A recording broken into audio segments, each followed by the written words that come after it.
Hello అందరికీ ఎలా ఉన్నారు? పిల్లల్ని అయితే బయటికి తీసుకొని వచ్చాము. చాలా రోజుల తర్వాత, చాలా రోజులే కాదు చాలా నెలలు అయిపోయాయన్నమాట. పిల్లల్ని బయటికి తీసుకొని వచ్చి వాళ్ళు కూడా ఫుల్ బోర్గా ఫీల్ అవుతూ ఉంటారు కదా. ఎక్కడికో వెళ్ళలేదు, మేమున్న ఏరియా దగ్గరే ఉప్పల్ శిల్పారామం ఉందన్నమాట.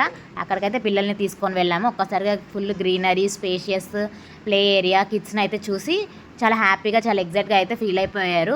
వాళ్ళు ఎంత హ్యాపీగా ఫీల్ అయిపోయారో వీడియోలో చూస్తే మీకే అర్థమైపోతుంది. చాలా బాగా ఎంజాయ్ చేశారు పిల్లలైతే చాలా రోజుల తర్వాత. మనకు కూడా చాలా పీస్ఫుల్గా అనిపిస్తుంది, రిఫ్రెషింగ్గా అనిపిస్తుంది.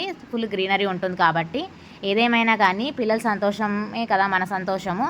వేలు ఖర్చు పెట్టి పిల్లలతో ట్రిప్పులకు వెళ్ళి కష్టపడే బదులు అప్పుడప్పుడు ఇలా బయటికి తీసుకొని వస్తే వాళ్ళు హ్యాపీ, మనము హ్యాపీ. దీనికి మీరేమంటారో ఖచ్చితంగా అయితే కామెంట్ చేయండి. 24 గంటలు ఇంట్లో ఉండే మనకే కట్టేసినట్టు ఉంటుంది. ఇంకా పిల్లలకి ఎలా ఉంటుంది చెప్పండి. అదే మన ఊర్లో అయితే హ్యాపీగా ఆరు బయట ఊరంతా తిరిగి వచ్చినా కానీ మనకైతే భయం ఉండదు. ఇప్పుడైతే సిటీలలో ఇంటి బయట ఆడుకొని ఇద్దాం అనుకుంటే కూడా ఎవరు వచ్చి ఎత్తుకొని పోతారు, ఏమైపోతుంది, ఏ వెహికల్స్ వచ్చి గుద్దేస్తాయని భయమేస్తూ ఉంటుంది.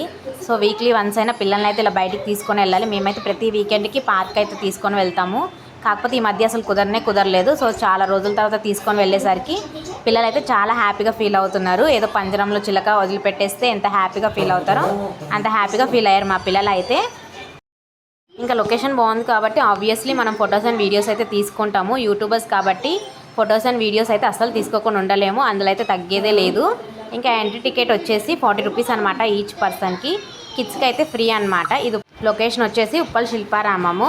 మేము రామతపూర్లో ఉంటాం కాబట్టి మాకు దగ్గరగా ఉంటుంది కాబట్టి మేము అనుకున్నప్పుడల్లా వెళ్ళి రావచ్చు అనమాట. సో ఎవరైనా దగ్గరలో ఉంటే ఇప్పటివరకు చూడని వాళ్ళు ఎవరైనా ఉంటే వెంటనే వెళ్ళి చూసేయండి, చాలా బాగుంటుంది. వీడియో మొత్తం చూసాక ఏం చేయాలో తెలుసు కదా. వీడియోకి అయితే చిన్న లైక్ ఇచ్చి ఛానల్ సబ్స్క్రైబ్ చేసుకొని మీ ఫ్రెండ్స్ అండ్ ఫ్యామిలీకి షేర్ చేయండి. Bye bye.